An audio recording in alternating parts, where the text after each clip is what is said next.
Then time-bound. Is this time-bound? Does time bound mean? What do you mean by it? Anyone want to take a guess what does time-bound mean? Yeah. Have a deadline. Deadline. Okay, good. So what would you say then? Can someone modify this goal? By the end of the year. By the end of the year. Okay.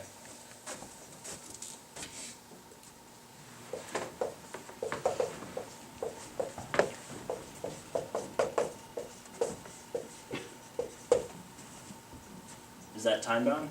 Yeah. Yes. Okay. It has to be exciting. It has to be exciting to everyone that's in the board. So when they see this goal, they want to be really excited to accomplish it. If they're not, you're not going to accomplish the goal. It has to be something that you really want to push towards, and you can get your whole team to follow that. So this is something that whoever's leading the group has to get them to fall behind, whatever it is. Okay, so the goal has to be exciting. So is this exciting to you? When it gets achieved, it will. Okay. It will make us feel that we actually did something. Mm-hmm. Just because I know, like, when last year, it was very hard to have an MSA. Like, when we had it, it was, first of all, inconsistent, and second of all, on average, we would have, 5, max 10 people. But now, alhamdulillah, we have at least, 10 people coming, if not, on some weeks more. Yeah. So it just, and when we see that, when we even see like the increase in the Jum'ah, we sort of like feel a little bit happier that that's happening. Yeah, not everyone has the same psychology. And that's important that whoever the presidents are here and the VPs, and actually all of you, because you're leading your whole, all the members, you have to make it, you have to make people realize that the excitement comes when you achieve that. A lot of people don't think that way. So like, for example, it's common in college. You don't want to get, like, you have a certain GPA goal that you want to get, right? You want to get like a certain GPA. But in order to get that GPA, you got to put in the hours and really study for it. And during that time, it sucks because you have to sit there and study while the rest of your friends are doing whatever they want. So in that time when you're working, it's going to be tough. But at the end of it, when you accomplish it, that's when you feel excited because you actually accomplished something. Even though you sacrificed all that time, the feeling of accomplishment is better than that. Okay? And the last thing is recordable. So how would you do this? Wait, isn't that the same thing as like measurable? No. What would be the difference? Measurable is just saying, is the goal measurable? But recordable is how are you going to record it? That's what I'm asking. So yeah, it would be the same thing. Like, probably the easiest way would be a head count. A head count. Every meeting. Yeah. Right. Okay. So you want to think about how you're going to go about recording it. Whatever goal that you have, how are you going to keep track of it? How often are you going to keep track of it? So that way you can find out whether you're meeting it or not. It has to fulfill all of these things. Exciting and recordable. So I'll tell you as an example for us when we did this in Edison High, the second year. Originally we just had this goal that we wanted to get. I think we had on average we said we wanted to get I think 100 people at some event that we were doing. We had like a big event coming up, so we wanted to get 100 people at this event. So and actually no, we had an average. We wanted to get 100 people average by the end of the year. So we used Google spreadsheets to keep track every single week. We would get the average of how many people are coming. So that way we can track if we're on track or not. So that's something important to do, to record it so that everyone sees the success. So this, just wanted to mention these points because I think... When you're done, I just wanted to add something. Yeah, go ahead. Down? Yeah, you go ahead. Okay. So one thing I would say maybe, I don't know, I would add PB in the beginning, like peanut butter jelly. I think the most important part of the SMART process is a purpose and best. So, and that's terrible, but, terrible mnemonics, but anyway. So the question is, okay, what's the purpose of having 50 people at the end of the year? What are you trying to achieve? Let's say you want to make the MSA more popular. You want to make it seem more legit, or you want it to be like, well, we're gonna get more resources. One question I would say is, what's the purpose of the goal? And B is it the best way to achieve that goal? So say for example, if we had 100 people at our MSA meetings, everyone would think it's cool to go to the MSA meeting. That's just an example, right? Is there a better way of making MSA cool? What if like the MSA was awarded something by the school, or it was on CNN for being epic or something? This is random, but point is, what's the purpose of the goal, and is it the best way to achieve the goal? And then be smart about it, and then ask them or two. And you could chime in also and disagree or agree. No, I think that's good. And that's actually there's another thing that people have a modified version of this. It's with the A in the beginning, A smarter, and A is for aligned.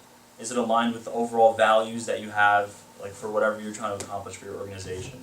So if you want to add A smarter, A is for I like aligned. peanut butter jelly better, but okay. I'm joking. Yeah, or you could do peanut butter and jelly. So that's the idea.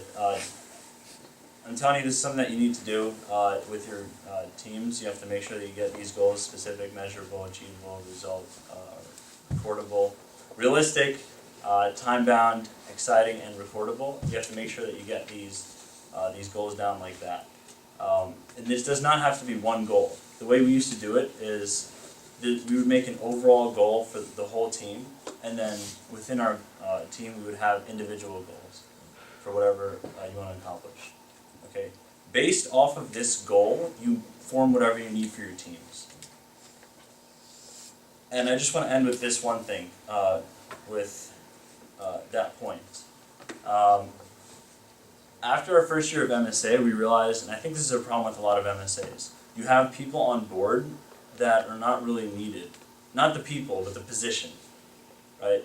That's what we used to have in our MSA. We used to have like a president, 2 VPs, a secretary, and a treasurer, and charity head, and a marketing head. Okay, so that's like 7 people on a board, and the secretary would just take a few minutes at the meeting. I was secretary in my sophomore year. It was the worst position ever. I mean, for me, I didn't like it, but everyone's different.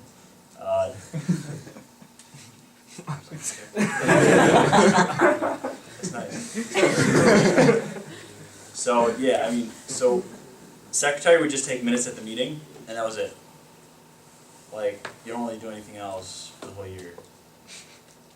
The treasurer would keep track of the money, but it's a high school, so the money is what you get from bake sales, and that's it.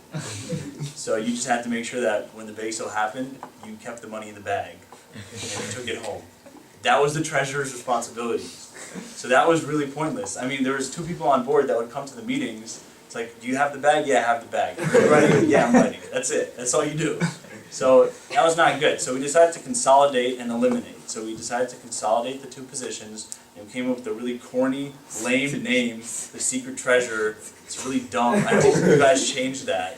Yes? Okay, so we just combined the 2 positions, and I don't know if you guys still keep that. Do you guys still have the positions combined? You do? Yeah. Okay.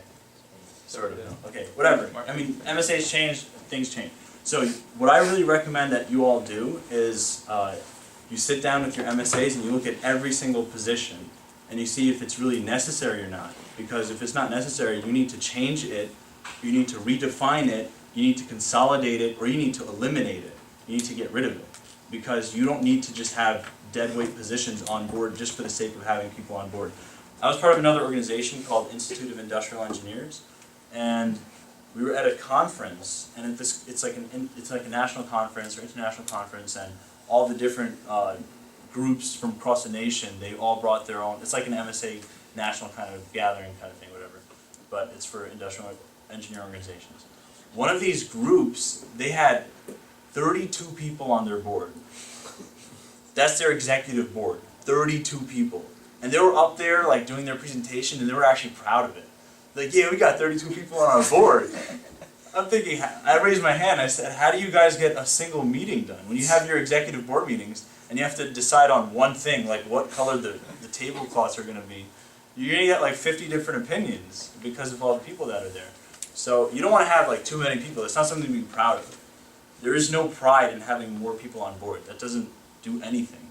So it doesn't make any difference. So that's something I really recommend. You look at what you need organizationally. The reason why I did this goal setting, my whole topic was on organization and all that stuff. The reason I did this on goal setting is because you form your organization based on the goal. Okay? Don't be stuck in a model that's already existing. You don't have to stick to a model that's already there. You can change the model. That's what we did, and it works. You know, just because a model is in place and it worked doesn't mean it works. Maybe it worked at that time because that was a different time, and that was different people.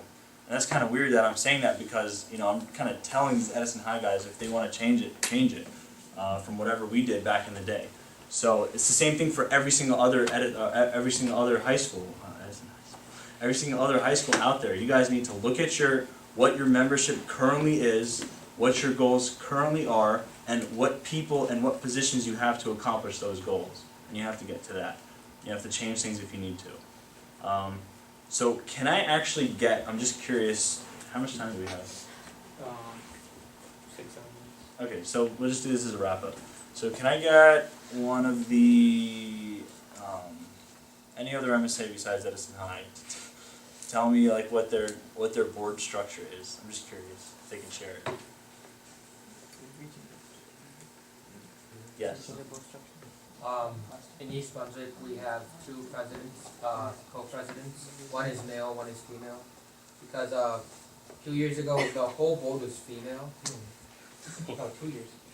And then last year, the whole board was male. So I don't know. It's kind of like we wanted both genders to be on the board, so we made a female and male president, and we have a secretary and a treasurer. So 4. Okay. Does anyone else have co-presidents?